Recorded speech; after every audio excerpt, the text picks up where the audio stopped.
হচ্ছে আসলে আপনি তো অনেক কথা বলছেন, আপনার অনেক কথা আমি উত্তর দিতে পারবো, এখন অবশ্যই এটা চাই না। আমি চাইতেছি আপনি যে জাকারিয়া রহমতুল্লাহ আলের যে নবীজি সাল্লাল্লাহু আলাইহি সাল্লামের ব্যাপারে যে বলছেন পেশাব পায়খানার, এখন বুখারী শরীফে আছে যে উটের পায়খানা, ওই উটের পেশাব পান করার হাদিস। তো এই হাদিসের আলোকে শেখ সালেহ বিন ফৌজান, সুপ্রিম উলামা কাউন্সিলের সদস্য, উনি বলছেন যে অনেকে এটা ফতোয়া দিচ্ছে উটের পেশাব না, শুধু উটের পায়খানাও পাক।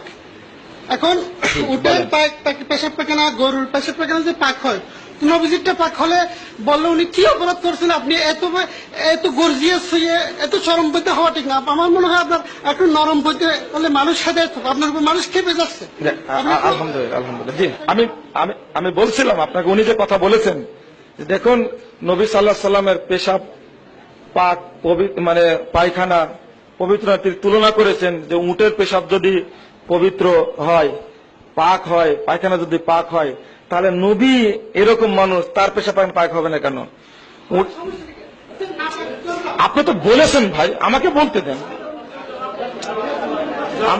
জি, আমি বলি ভাই, আমি তো চলে যাইনি। হ্যাঁ, এখানে আমি বলতে চাচ্ছি সেটা হলো যে দেখুন, আল্লাহ নবী মোহাম্মদ সাল্লাল্লাহু আলাইহি সাল্লাম এটা নিজে বলেছেন, এটা হাদিস।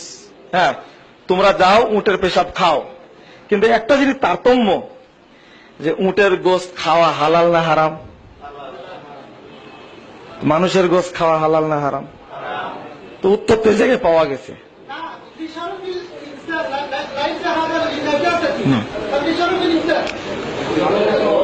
আপনি জি জি জি আমি বলি, প্রথম কথা হলো যে আমি মেনে নিলাম নবীর পেশাব পায়খানা পবিত্র, মেনে নিলাম।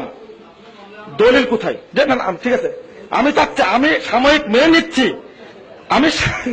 আপনারা খুব সচেতন, আপনারা খুব সচেতন, জাযাকুমুল্লাহ খায়রান। আমি সাময়িক বলছি যে নবীর পেশাব পায়খানা পবিত্র, দলিল কোথায়? দলিল কোথায়? আমি আপনার সাথে তর্ক করতে চাই না, আমি যেটা বলতে চাচ্ছি, আপনি যে আকাবিরদের, আপনার মা বাপ, আপনার যারা ইসলাম এখানে আপনাকে মুসলমান হয়েছে, আপনি এদের ব্যাপারে যে তুচ্ছ তাচ্ছিল্য মন্তব্য করতেছেন, আপনার সাথে মুবাহালা করতে পারবো। আপনি যে বলতে আপনার বই লেখাগুলো সব দিয়ে আমি সব উত্তর দেবো, উত্তর যদি সন্তুষ্ট না তারপরে মুবাহালা আসবে ইনশাল্লাহ। আলহামদুলিল্লাহ, আপনি উত্তর লেখেন। আপনার বইগুলো দেন আমার। আচ্ছা, আপনি উত্তর লেখেন বইগুলোর। আলহামদুলিল্লাহ, শুনে করেন। আমি বলছিলাম যে আকীদাটা আজকে আপনি পোষণ করছেন যে আল্লাহ নবী মুহাম্মদ সাল্লাল্লাহু আলাইহি ওয়াসাল্লাম পেশাব পায়খানা পবিত্র, এই আকীদাটা কি আগে সাহাবা কেরাম পোষণ করতেন বা সাহাবা কেরাম এটাকে বলতেন? শুনুন, এক, আল্লাহ নবীর পেশাব পায়খানা যদি পবিত্র হতো তাহলে তিনি ওযু করতেন না। ওযু করতেন কিনা বলেন? থামুন থামুন থামুন, আপনারা অতটা ঠিক বলবেন না। এক, যদি পবিত্র হয় তাহলে তার ওযুর প্রয়োজন ছিল না।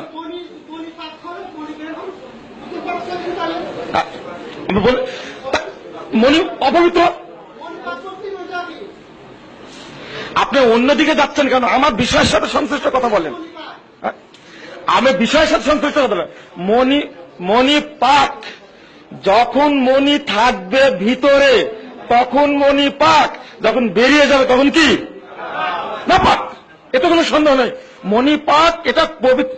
মনি দ্বারাই তো সৃষ্টি করেছেন মানুষকে, তাহলে অপবিত্র জিনিস এটা না। এটা পবিত্র জিনিস থেকে আল্লাহ তৈরি করেছেন, কিন্তু যখন বের হয়ে যাবে তখন কি হবে? সেটা না পাক, এতে কোনো সন্দেহ নেই। অনুরূপভাবে যদি,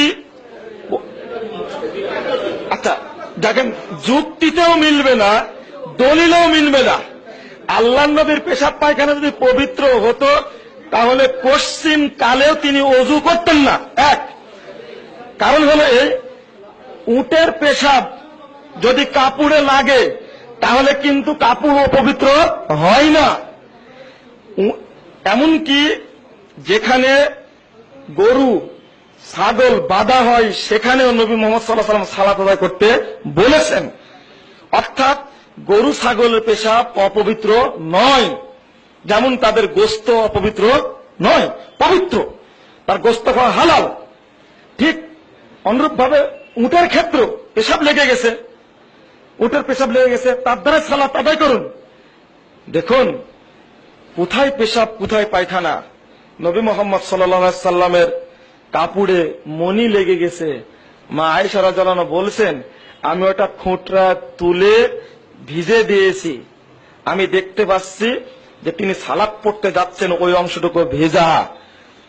যদি পেশাব পায়খানা তো দূরের কথা, মণি লাগার পরে যদি সেটা ধৌত করে আল্লাহর নবী ওযু করে সালাতে যান, তাহলে পেশাব পায়খানা পবিত্র, এই আকীদা কোথা থেকে আসলো?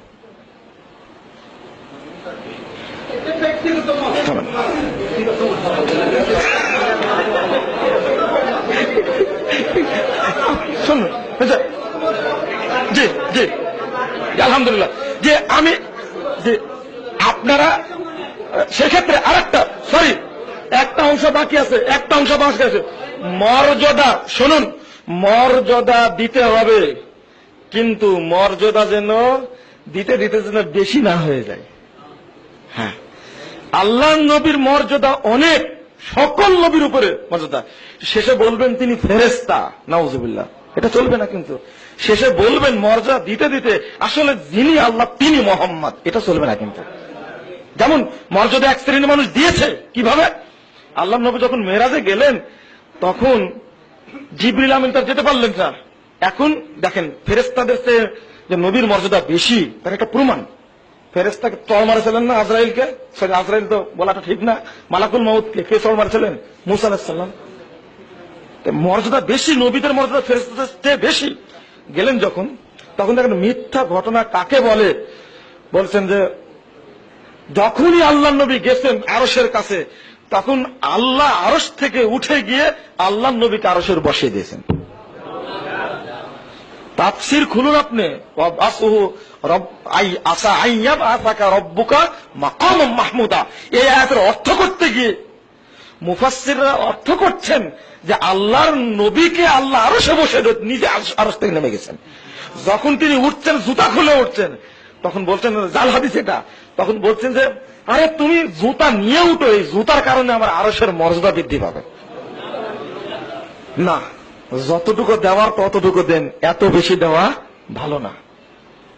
আল্লাহ নবী মোহাম্মদ সাল্লাল্লাহু আলাইহি সাল্লামের মর্যাদা যতটুকু আল্লাহ দিয়েছেন ততটুকু আমরা দিব। এর চেয়ে বাহিরে যদি দিতে যাই তাহলে আমাদের অবস্থা অনুরূপ হবে। অর্থাৎ এর সাবধান। জি।